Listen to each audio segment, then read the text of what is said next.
everyone, my name is Holly, and in today's video we are going to the bottom of the barrel of my physical TBR. So I thought it would be a really fun experiment to read the supposedly worst books on my TBR according to their ratings on Goodreads. I'm learning more and more that ratings are highly subjective. One person can read a book and give it 5 stars, and then the next person right next to them can give it 1 star. What's great to one person can stink for the next. So I do have more books on this TBR than I normally do. I normally have about 5 every month, but this time I have 8 because there is a higher possibility that I will DNF them. I am not afraid to DNF a book.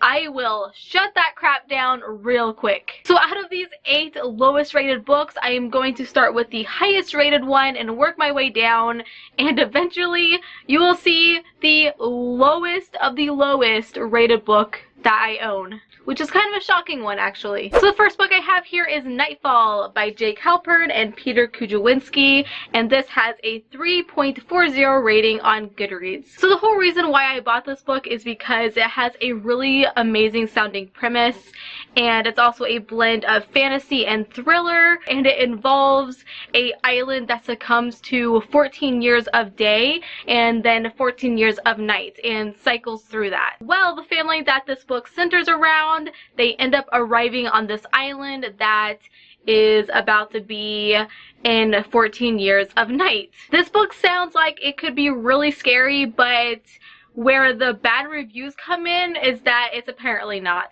I do have the guts to delve into anything dubbed horror. I love scary books and scary movies and just anything like ghost story related I adore.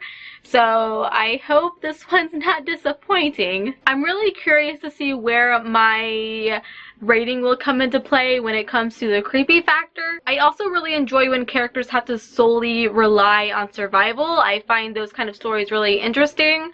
So I guess we'll see how this goes. The 7th lowest rated book on my TBR is Burning Glass by Catherine Purdy, and this has a 3.39 rating on Goodreads. I'm a bit surprised by this one because the premise sounds really cool, and it's an epic YA fantasy, and it promises epicness beyond words, and it's also a Russian setting. It follows our main character Sonia, who is capable of using and feeling every single emotion that surrounds her, both physically and mentally. But what sets Sonia apart from everyone else is that she can feel the emotions from things long dead. This is apparently very fast-paced and has a lot of good moments within it, but I think where the bad reviews come in is that the character is overly like special snowflake to the extreme, and there's also a really steamy love triangle very quickly within the beginning. I really hope I'm in the minority though, because this cover is stunning, and also the sequel's cover is very stunning as well. The next book I'll be reading is Blood Rose Rebellion by Rosalind Eves, and this has a 3.34 average rating. So in this world there are high society figures named Illuminates, and they can wield magic and power. Anna, the main character that we are following, is unfortunately pronounced barren, which means that she doesn't have a single ounce of magic within her. But what she can do is break spells that are cast by others, which is exactly what she does when it comes to the most important night of her sister's life. And I'm guessing she does something very bad because her family ships her away to her grandmother. So there are a few things going on in this book's favor, and that is that it's set in like a 19th century Hungarian setting. There's also a touch of Hungarian folklore, and there's a faulty society and oppressed people who are trying to rise to the top. But unfortunately, the bad reviews say that there's a lot of dialogue ramblings within this story, and that it takes a very long time for the plot to actually get somewhere. I'm still very excited to go into this one, and I hope good things come out of it. The next lowest rated book that I own is Weekpapi Midnight by April Tchulk, and this has a 3.32 average rating on Goodreads. I actually have very low expectations for this book only because I've had so many friends message me and tell me that this book is horrible, so that really doesn't look too good for me, but I still want to give it a fair chance. It's supposed to be a magical and whimsical story with fairy tale like writing, and I'll be honest, I'm actually not too into books that have like a whimsical plot line, and I think magical realism is one of the genres that I struggle with. I don't know, it's because my like brutal adult fantasy liking affects that. This also has a super weird love triangle, and I don't even know what it's about, but I'm gonna read it. We'll see what I think about it at the end of the month. So the fourth lowest rated book that I own is The Scroll of Years by Chris Wilrich. I'm not too sure if this is adult or not. I believe it is, because it's a high fantasy series. This is apparently a wildly imaginative debut novel featuring high-paced action, elegant writing, and sword and sorcery with a Chinese flair. That's the tagline, like the tagline of all taglines. But the story follows two characters, Gaunt and Bone, who are trying to settle down and start their family. But as luck would have it, someone is trying to kill them. So begins the race to stay one step ahead of these two assassins who will do anything to get a hold of their unborn child. This is a very short book. It's under, look at that, it's under 250 pages, which has me quite a bit wary because it's a high fantasy. How in the world is this author going to jam in all of the action pack that I expect this kind of story to have? I don't know, but I'm going to find out this month. Okay, so we are down to the final three lowest books that I own, and the next one is Bright Smoke, Cold Fire by Rosamund Hodge, and this has a 3.30 rating on Goodreads. So I own 3 Rosamund Hodge books, and I've had those 3 Rosamund Hodge books for a couple years and haven't read one yet. Well, I am finally going to read one of her books. Unfortunately, it's very unfair to her because it's her lowest rated one.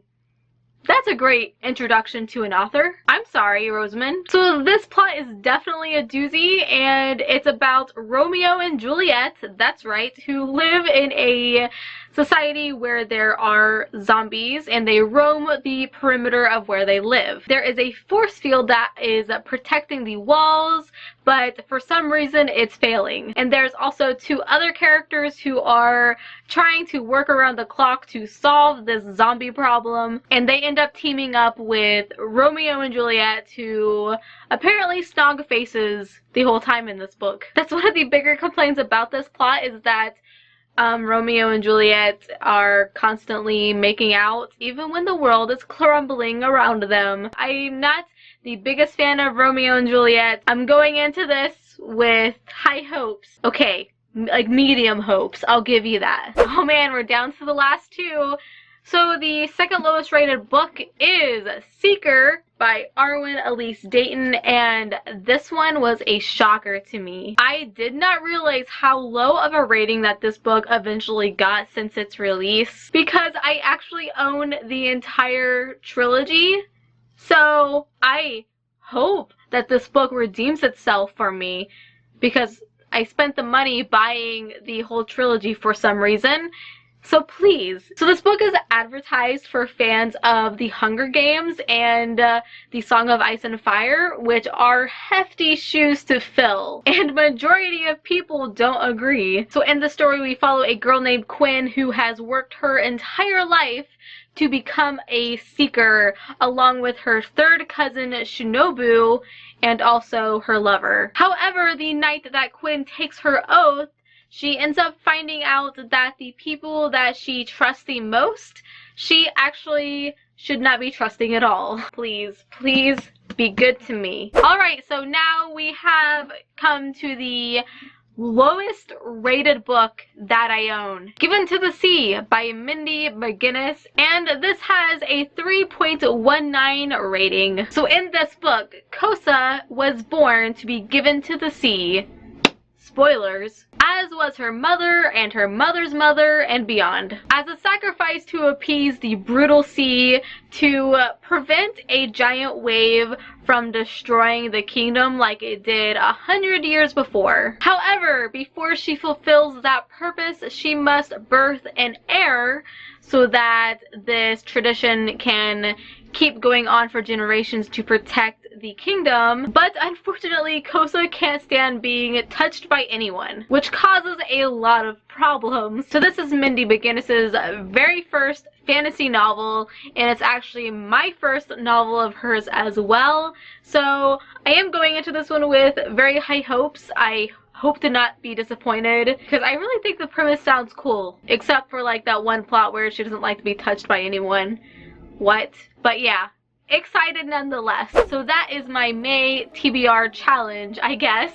And I'm kind of excited because I feel like this TBR challenge is going to really force myself to read some books that have been on my TBR for years. And if I end up not liking most of these, which is a high possibility, then that will just mean I will be able to get these bad books off of my shelves, which is always a plus. Don't forget to follow me on social media. On Instagram, I'm at HollyHeartsBooks, and on Twitter, I am at HollyNiece. But all of that information is down below for you. And also, don't forget to subscribe. I post videos every week. And until we meet again, happy reading.